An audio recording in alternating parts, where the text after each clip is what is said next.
English literature made easy میں خوش آمدید۔ آج کے ویڈیو لیکچر میں ہم بات کریں گے لیٹن اسٹیچیز پروز سٹائل اردو اور ہندی میں۔ سب سے پہلے آؤٹ لائن ہے، اس کے 6 پوائنٹس ہیں۔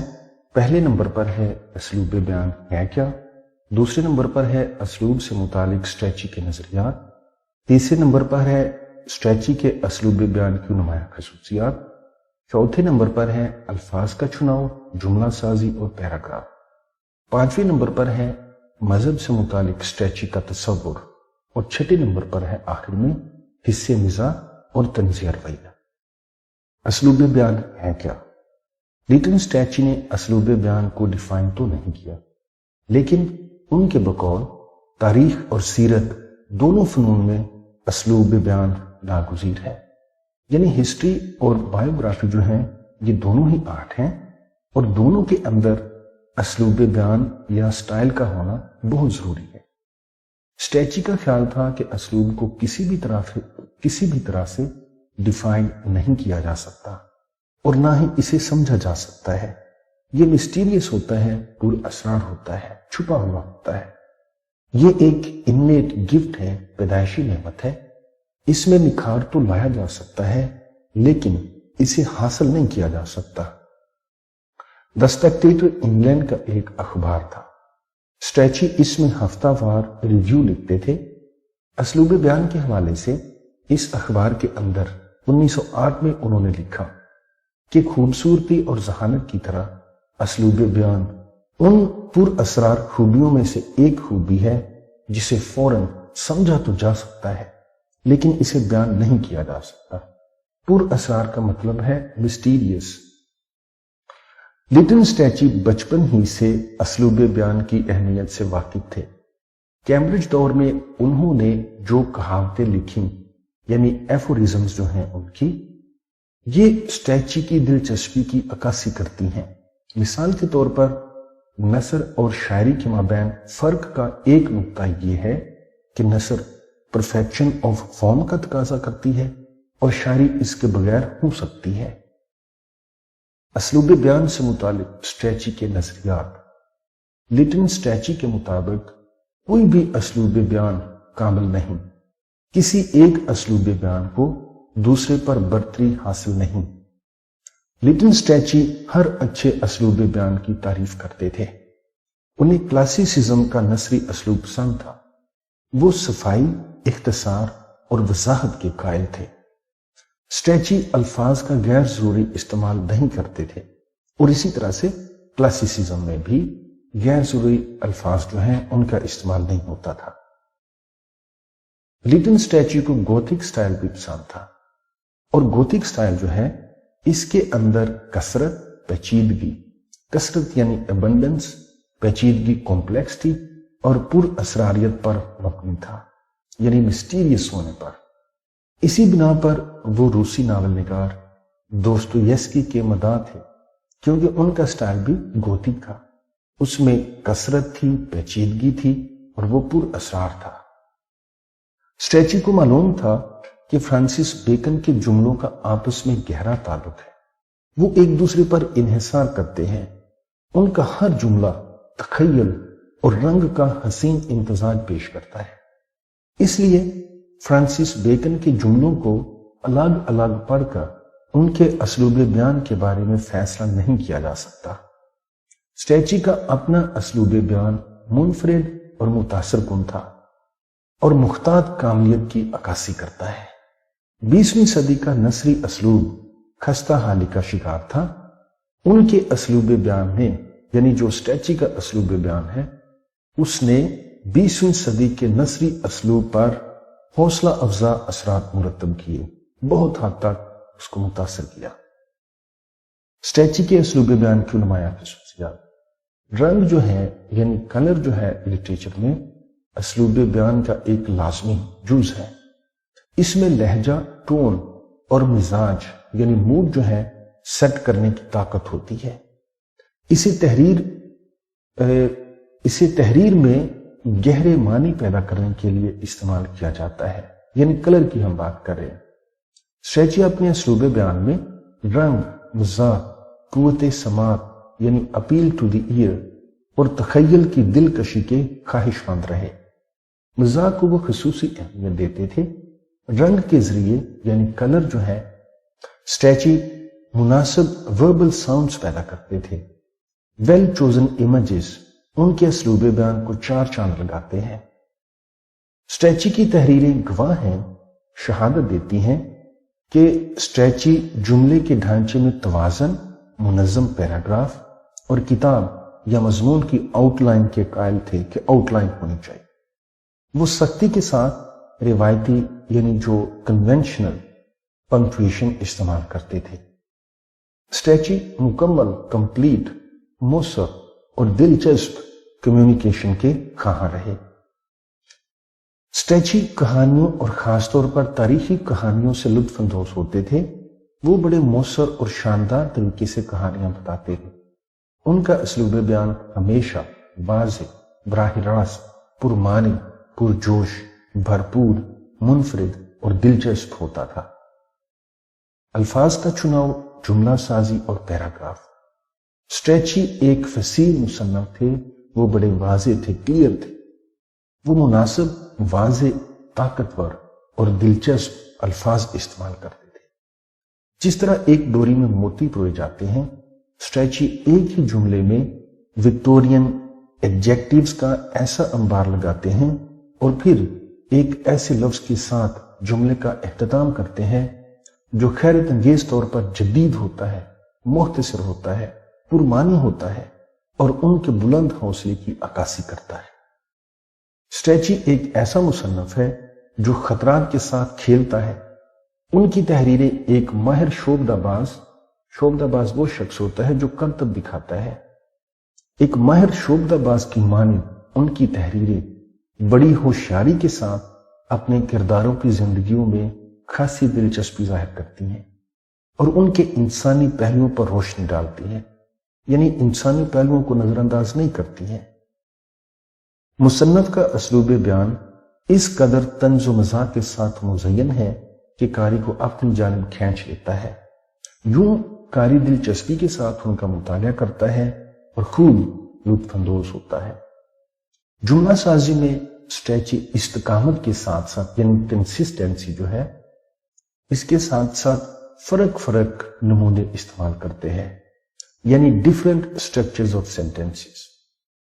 تاہم یہ ثابت کرنا انتہائی مشکل ہے کہ جملہ سازی میں وہ کس نمونے کو ترجیح دیتے ہیں۔ وہ جس استقامت کے ساتھ جملہ سازی کے مختلف نمونے استعمال کرتے ہیں، قاری کو شاذ و نادر ہی اس کا احساس ہو پاتا ہے۔ تھامس آرنلڈ کے حوالے سے وہ انگلش بورڈنگ اسکولوں کو کچھ اس طرح سے بیان کرتے ہیں: آمریت کا ایک ایسا نظام ہے جس کا مزاج جابرانہ ہے، یا پھر انگلش بورڈنگ اسکولوں سے مراد وہ اسکول ماسٹرز ہیں، وہ استاد ہیں جو لڑکوں کو قدیم زبانوں کی تاریخ سختیوں میں تعلیم دیتے ہیں۔ اسکولوں کا احوال بیان کرنے میں لیٹن اسٹیچی کا انداز ایمانہ ہے، ایفورسٹک ہے۔ پیراگراف کی طرح انہوں نے جملہ سازی میں یکسانیت میں تنوع کے اصول پر عمل کیا ہے، یعنی یونیفارمٹی ان ڈائیورسٹی۔ نثر کے دیگر ماہرین کی طرح اسٹیچی کے جملوں کی طوالت میں فرق دیکھا جا سکتا ہے۔ ایمننٹ وکٹورینز 1918 میں شائع ہوئی، لیٹن اسٹیچی کی دوسری کتاب تھی۔ اس سے قبل 1912 میں ان کی کتاب landmarks in French literature شائع ہوئی۔ اس سے قبل وہ کئی مضامین اور ریویوز بھی لکھ چکے تھے، تاہم ان میں ڈیبنکنگ کا فقدان تھا۔ ڈیبنکنگ سے مراد ہے کسی کی کمزوریوں کو بے نقاب کرنا۔ میکس بیئر بوم ایک رائٹر تھے، انہوں نے لیٹن اسٹیچی 1943 میں شائع کی۔ 1943 میں اپنی اس تصنیف میں انہوں نے اسٹیچی کے ادبی کارناموں کو سراہا ہے اور ان کے نثری اسلوب بیان کی خوبصورتی کے لیے کھل کر انہیں داد دی ہے۔ اسٹیچی اس بات کے قائل تھے کہ ایک مصنف کو ایک ایسے کاریگر کی مانند ہونا چاہیے جو کم الفاظ میں زیادہ بات کرتا ہے۔ ان کے پیراگراف مختصر ہوتے ہیں، لیکن اس کا مطلب یہ نہیں کہ ان کے پیراگرافز بڑے نہیں ہو سکتے۔